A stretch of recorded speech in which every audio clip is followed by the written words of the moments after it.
नमस्कार भाइयों। एक भाई हैं जिनको वीरहिनाश के कारण एक अजीब तरह का रोग हो गया है, एक अजीब तरह की समस्या उनको हो रहे हैं। तो आज की इस वीडियो में हम लोग भाई की समस्या को समझेंगे, जो एक अजीब तरह की समस्या हो गई है भाई को। उस समस्या को हम समझेंगे और फिर उस समस्या का समाधान बताएंगे। तो चलिए वीडियो को शुरू करते हैं। भाई कह रहे हैं वीरहिनाश के कारण गायनोकमेस्टिया हो गया है, शर्ट उतारने में शर्म आती है। भाई को शर्ट उतारने में इसलिए शर्म आ रही है क्योंकि भाई को गायनोकमेस्टिया नामक रोग हो गया है। अब इस गायनोकमेस्टिया में होता यह है कि इसमें जो पुरुष का जो छाती है, पुरुष का जो सीना है, वो स्त्री का स्तन जैसा बनने लगता है। ये जो पुरुष का छाती है ये स्त्री का स्तन जैसा आकार लेने लगता है, इसमें बड़ा होने लगता है। गोल गोल छाती जो है पुरुष का, ये गोल गोल स्त्री का स्तन जैसा होने लगता है। यहाँ पे कुछ मांस और कुछ जल तत्व संचय होने लगते हैं। जो छाती है यहाँ पे कुछ जल तत्व और कुछ मांस धातु संचय होने लगता है, और जो इसका आकार है ये बिल्कुल स्त्री के स्तन जैसा होने लगता है। तो इसको कहते हैं एलोपैथी में गायनोकमेस्टिया। अब अगर हम एलोपैथी के हिसाब से अगर इसको हम समझना चाहें कि इसमें क्या होता है, इस बीमारी का कारण क्या है, तो इसमें आधुनिक जो वैज्ञानिक वो कहते हैं कि टेस्टोस्टेरोन लेवल जो है कम हो जाता है और एस्ट्रोजन बढ़ने लगता है, मतलब लेडीज हार्मोन्स बढ़ने लगता है और जो जेंट्स हार्मोन्स है ये कम होने लगता है। तो इस तरह के समस्या होता है, गायनोकमेस्टिया जैसे समस्या होता है। तो इसमें जो है कि उसमें एलोपैथिक हिसाब से अगर हम समझें तो टेस्टोस्टेरोन लेवल को अगर बढ़ा दिया जाए तो ये समस्या ठीक होने लगता है।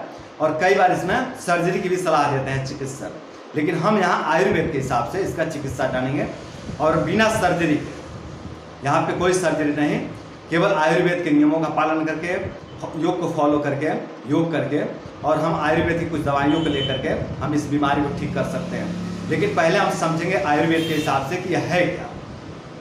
आयुर्वेद के हिसाब से हम समझें कि शरीर में ऐसा क्या परिवर्तन होता है जो ये गायनोकमेस्टिया जैसे समस्या हो जाता है, यानी जो पुरुष का छाती है ये स्त्री का स्तन जैसा रूप धारण करने लगता है। ऐसे शरीर में क्या होता है? प्राचीन वैज्ञानिकों की माने, आयुर्वेद के महान वैज्ञानिकों की माने तो बहुत ज़्यादा वीरहिनाश कर देने से, बहुत ज़्यादा मास्टरबेशन कर देने से पौरुष क्षमता नष्ट होने लगता है। पौरुष जो क्षमता, पौरुष जो शक्ति है वो नष्ट होने लगता है, और पौरुष शक्ति नष्ट होने के कारण पौरुष का गुण भी नष्ट होने लगता है, यानी पुरुष गुण नष्ट होने लगता है और स्त्री गुण का वृद्धि होने लगता है शरीर में। यानी दाढ़ी मूछ का न आना, बहुत ज़्यादा जब मास्टरबेशन कर दिया जाता है तो क्या होता है, दाढ़ी मूछ नहीं आते हैं या बहुत कम आता है, यानी स्त्री गुण बढ़ने लगा।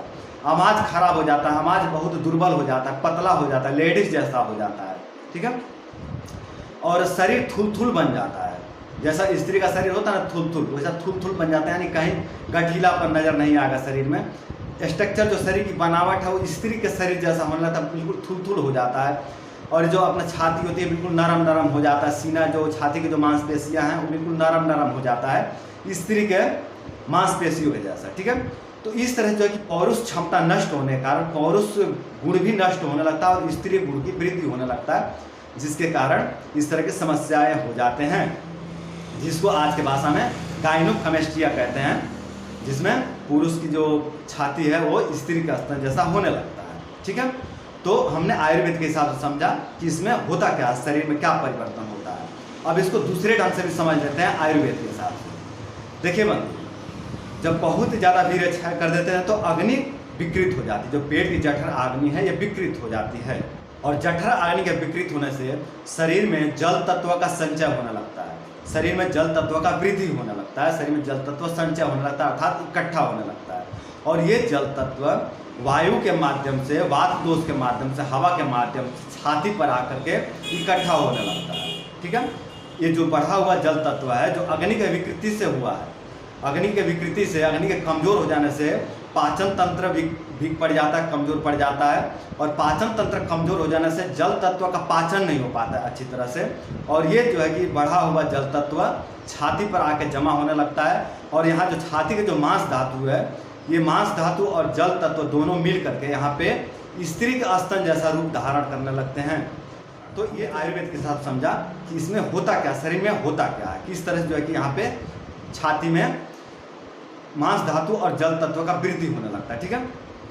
तो ये जो है कि इस तरह से कुछ शरीर में चेंजिंग होते हैं, और फिर जो पुरुष का जो छाती है, पुरुष का सीना है, ये स्त्री का स्तन जैसा रूप धारण करने लगता है। हम इसकी चिकित्सा की बात करें तो देखिए बंधु, इसका जो प्रथम चिकित्सा है वो है ब्रह्मचर्या, क्योंकि वीर्यनाश के कारण ही इस बीमारी का उत्पत्ति हुआ है। वीर्यनाश के कारण ही पौरुष क्षमता नष्ट हुआ है, और पौरुष क्षमता नष्ट होने के कारण पौरुष का गुण भी नष्ट हो गया है और स्त्री गुण का वृद्धि हो रहा है। यहाँ पर हम अब जब ब्रह्मचर्य का पालन करेंगे तो पौरुष गुण बढ़ने लगेगा, पौरुष क्षमता भी बढ़ने लगेगा, और जब पौरुष क्षमता बढ़ने लगेगा तो हमारे अंदर पौरुष के गुण भी बढ़ने लगेंगे, दाढ़ी आने लगेगा, मूछ आने लगेंगे, आवाज़ों में गंभीरता आएगा और मांसपेशियों में एक गठीलापन आएगा। ठीक है, और जो यहाँ पे जो मांस और जल तत्व इकट्ठा हो गया छाती पे, इसका धीरे धीरे पाचन होने लगेगा और फिर पुरुष के जैसा छाती बन जाएगा, आपका पुरुष के जैसा सीना बनने लगेगा, और स्त्री के जैसा जो छाती बन रहा था वो धीरे धीरे नष्ट हो जाएगा। ठीक है, तो इस तरह से हम ब्रह्मचर्य का पालन करके बढ़े हुए छाती को सुखा सकते हैं। यहाँ बढ़े हुए जो मांस धातु है और जो बढ़े हुए ये जल तत्व है, इसको हम सुखा सकते हैं और हम इसको पुरुष जैसा बना सकते हैं। और इसका दूसरा उपचार है अश्वगंधा चूर्ण। अश्वगंधा चूर्ण जो है ड्राई नेचर का होता है, रुक्ष गुण का होता है, और ये रुक्ष गुण होने के कारण शरीर में बढ़े हुए जल तत्वों को सुखा देता है।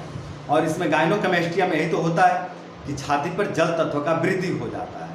ठीक है, और वहाँ पे फिर मांस धातु के सहायता से गोला आकार धारण करने लगता है, गोल आकार में बनने लगता है।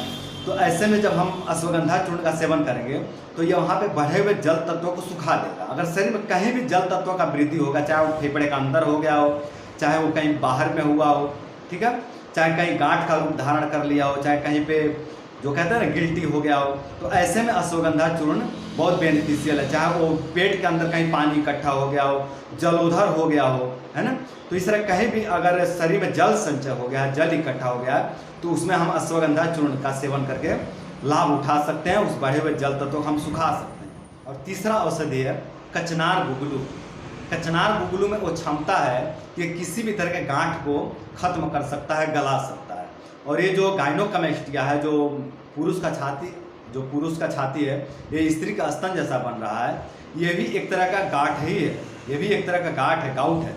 तो इस गांठ को भी गला सकते हैं हम कचनार गुगलू से।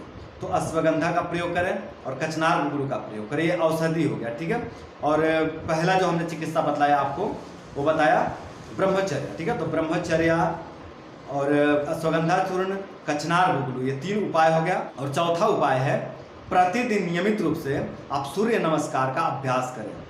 ठीक है, तो इस 4 उपाय को अगर आप कर लेते हैं तो ये जो गायनोकमेस्टिया है ये खत्म हो जाएगा आपका, या आपको गायनोकमेस्टिया से मुक्ति मिल जाएगा।